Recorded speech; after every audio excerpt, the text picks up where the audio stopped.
एक खूबसूरत नज़म पेश खिदमत है। तरतीब व पेशकश डॉक्टर अजीम सर की है और गज़ल है सैयद अली की लिखी हुई। हालत हाज़िर पर ये नज़्म है, खूबसूरत। चलो शुरू करते हैं। देखो बेशक इधर उधर देखो, देखो बेशक इधर उधर देखो, तुम पे भी है कड़ी नज़र देखो, तुम पे भी है कड़ी नज़र देखो। एहतिजाजन खड़े हैं बस हम लोग, एहतिजाजन खड़े हैं बस हम लोग। एक दरिंदे के जुल्म पर देखो, एक दरिंदे के जुल्म पर देखो। कुछ न करना भी जुर्म है लोगों, कुछ न करना भी जुर्म है लोगों।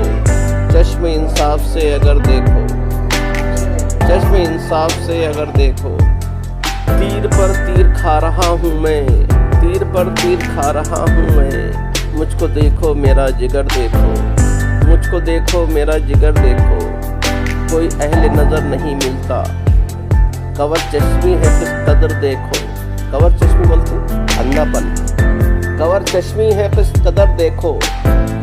फिर ज़माने की फिक्र कर लेना, फिर ज़माने की फिक्र कर लेना।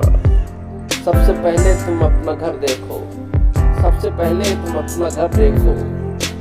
देखना है तो ऐ अली सैयद, देखना है तो ऐ अली सैयद, अपने अंदर भी झांक कर देखो।